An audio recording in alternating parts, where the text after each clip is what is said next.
दोस्तों तो इस वीडियो में बात करेंगे एक और अपकमिंग आईपीओ के बारे में और ये आईपीओ है फोरकास्ट स्टूडियोज का आईपीओ। तो जानेंगे कि कंपनी का बिजनेस कैसा है और इसके फाइनेंशियल कैसे हैं। ग्रे मार्केट में इसकी अभी से हाई डिमांड देखने को मिल रही है। तो चलिए आईपीओ में अप्लाई करने से पहले कंपनी को जान लेते हैं कि कंपनी कैसी है और इस आईपीओ में अप्लाई करना है या फिर नहीं करना है। तो चलिए वीडियो को शुरू करते हैं। लेकिन इससे पहले कि मैं वीडियो को शुरू करूँ, अगर आप इस चैनल पर पहली बार विजिट कर रहे हैं या फिर आपने चैनल अब तक सब्सक्राइब नहीं किया है तो चैनल को सब्सक्राइब कर लें और वीडियो को भी लाइक कर दें। तो सबसे पहले फोरकास्ट स्टूडियोज आईपीओ के डिटेल्स की बात करें तो आईपीओ 19 अगस्त यानी कि मंडे से ही ओपन होने वाला है और ये आईपीओ 21 अगस्त को क्लोज होगा। आईपीओ में फेस वैल्यू 10 रुपये पर शेयर है, बुकिंग प्राइस 80 रुपीज़ है और 1600 शेयर्स का लॉट है। आईपीओ के साइज को देखें तो आईपीओ 37.44 करोड़ का है और पूरी तरह से फ्रेश इशू का आईपीओ है और ये एसएमई आईपीओ है। कंपनी एनएसई एसएमई के ऊपर लिस्ट होने वाली है। इस आईपीओ में रिजर्वेशन पोर्शन को देखें तो क्यूआईबीज के लिए यहाँ पर 49.96% का पोर्शन है, रिटेलर्स के लिए 35.03% और एचएनआईज के लिए 15.01% का पोर्शन रखा गया है। ये आईपीओ आज ही एंकर इन्वेस्टर्स के लिए ओपन हो चुका है और इस आईपीओ में एंकर इन्वेस्टर्स को 13,31,200 शेयर्स ऑफर किए जाएंगे, यानी कि 10.65 करोड़ का पोर्शन एंकर इन्वेस्टर्स के लिए रखा गया है। अब इस कंपनी के बिजनेस के बारे में बात करें तो कंपनी अप्रैल 2010 में इनकॉर्पोरेट हुई है और कंपनी मेंस क्लोथिंग के ट्रेडिंग के बिजनेस में इंगेज देखने को मिलती है। तो कंपनी मेंस के shirt, jeans, T shirt, trouser, cotton pant, sports wear, party wear, fashion wear और बॉक्सर वगैरह भी सेल करती है।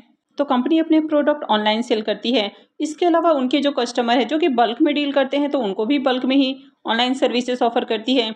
इसके अलावा कंपनी वाइट लेबलिंग सर्विसेज भी ऑफर करती है, यानी कि जो दूसरे ब्रांड है तो उनके भी प्रोडक्ट कंपनी सेल करती है। तो इसमें आपको कई अलग अलग ब्रांड भी देखने को मिल जाते हैं, जिसमें लैंडमार्क ग्रुप है, वी मार्ट है, V2 है। कंपनी के ब्रांड में आपको FTX, ट्राइव और कॉन्टिन्यू देखने को मिल जाता है, जो कि ऑनलाइन प्लेटफॉर्म के थ्रू सेल किया जाता है। तो यहाँ पर कंपनी के जो प्रोडक्ट हैं ये दूसरे जो ऑनलाइन प्लेटफॉर्म है वहाँ पर भी इनकी प्रेजेंस देखने को मिल जाती है, यानी कि जो बड़े बड़े ई कॉमर्स साइट हैं जैसे कि फ्लिपकार्ट है, मिंत्रा है, मीशो, अमेजोन, एजियो, जियो मार्ट, यानी कि इस तरह के कई सारे आपको जो ई कॉमर्स साइट देखने को मिल जाते हैं वहाँ पर भी कंपनी अपने प्रोडक्ट सेल करती है, यानी कि वहाँ पर भी कंपनी के प्रोडक्ट लिस्टेड हैं। इसके अलावा जो दूसरे रिटेल आउटलेट्स हैं वहाँ पर भी कंपनी अपने प्रोडक्ट सेल करती है, यानी कि जो बड़े बड़े रिटेल आउटलेट्स हैं जैसे कि वी मार्ट है, V2 रिटेल है, सिटी कार्ट है, मेट्रो बाजार है। तो इस तरह के कई सारे जो रिटेल आउटलेट्स हैं वहाँ पर भी कंपनी के प्रोडक्ट आपको मिल जाते हैं। कंपनी इंडिया में 15,000 से भी ज़्यादा पिन कोड्स के ऊपर अपने प्रोडक्ट सर्व करती है।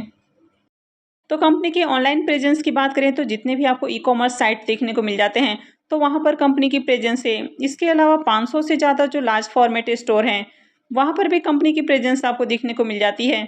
तो ओवरऑल देखा जाए तो कंपनी का बिजनेस काफ़ी अच्छा देखने को मिल रहा है। अभी इस कंपनी के 4 वेयर हाउसेस हैं जो कि सप्लाई चेन मैनेजमेंट पर्पस के लिए बनाए गए हैं। तो कंपनी के अगर ओवरऑल बिजनेस को देखें तो कंपनी का बिजनेस अच्छा है, लेकिन एक तरह से देखा जाए तो काफ़ी कॉम्पिटेटिव सेगमेंट हो जाता है। कंपनी के फाइनेंशियल को देखें तो फाइनेंशियल 21 से 23 का कंप्लीट फाइनेंशियल आपको देखने को मिलता है। कंपनी के एसेट को देखें तो कंपनी के एसेट के अंदर जंप देखने को मिली है। हालांकि 22-23 के अंदर देखें तो कंपनी का एसेट डाउन है। कंपनी के रेवेन्यू को देखें तो ईयर ऑन ईयर कंपनी के रेवेन्यू बढ़ते हुए देखने को मिले हैं। कंपनी के प्रॉफिट को भी देखें तो फाइनेंशियल 21 में कंपनी ने 55 लाख का प्रॉफिट बनाया है, फाइनेंशियल 22 में 78 लाख हो जाता है, फाइनेंशियल 23 के अंदर 114 लाख का कंपनी ने प्रॉफिट बनाया और फाइनेंशियल 24 के 11 मंथ में 553 लाख का प्रॉफिट है, यानी कि ईयर ऑन ईयर कंपनी के प्रॉफिट में शानदार जंप देखने को मिली है। और खासकर 23 से 24 के बीच में देखें तो यहाँ पर काफ़ी ज़्यादा कंपनी ने प्रॉफिट जनरेट किया है। कंपनी के नेटवर्थ को देखें तो कंपनी का नेटवर्थ भी कंटिन्यू इंक्रीज हुआ है। और कंपनी के रिजर्व की बात करें तो कंपनी के पास अभी 611 लाख का रिजर्व है। और अगर कंपनी के बोरोइंग्स की बात करें तो कंपनी के ऊपर अभी 28 करोड़ से ज़्यादा का डेट है, यानी कि कंपनी के ऊपर डेट आपको थोड़ा हैवी देखने को मिल रहा है, क्योंकि कंपनी के पास देखें तो 6 करोड़ के अराउंड आपको रिजर्व देखने को मिल रहा है और 5-5.5 करोड़ के अराउंड कंपनी प्रॉफिट बना रही है। तो कंपनी के ऊपर 28 करोड़ से ज़्यादा का कर्ज है, तो कर्ज बहुत ज़्यादा है, यानी कि इसका जो डेट टू इक्विटी रेशियो है वो 1.5 का है।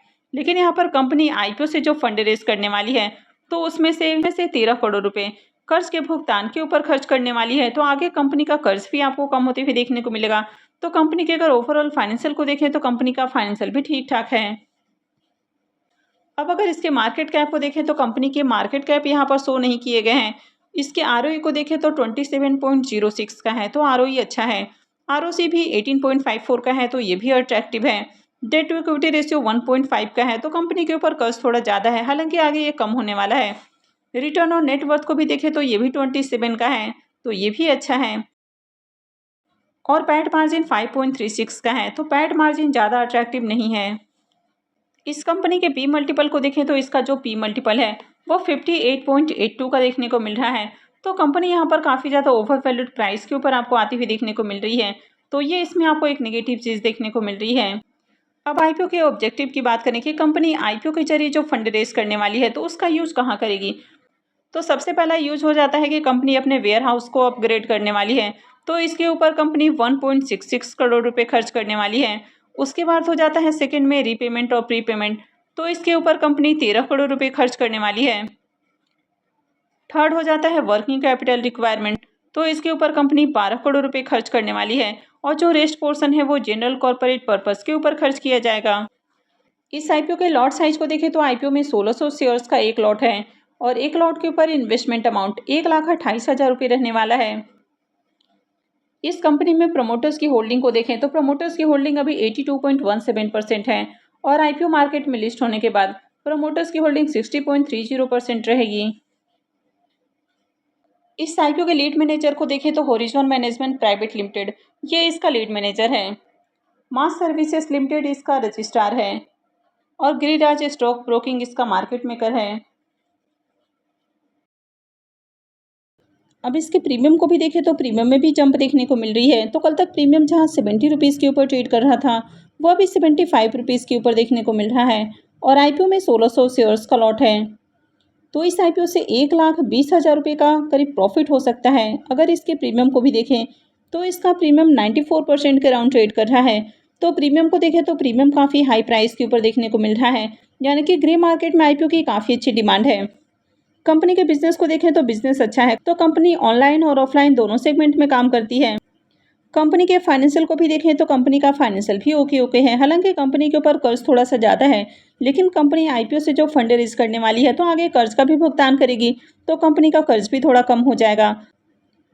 तो आज आईपीओ एंकर इन्वेस्टर्स के लिए ओपन हो चुका है, तो इसकी एंकर लिस्ट आती है तो मैं आपके साथ शेयर करूंगी। तो अगर आईपीओ का एंकर लिस्ट बढ़िया आता है तो डेफिनेटली इस आईपीओ में भी अप्लाई करने के लिए तैयार रहना है। मंडे से एक साथ 3 आईपीओ ओपन होने वाले हैं, तो आप अभी से रेडी रहें इन आईपीओस में अप्लाई करने के लिए।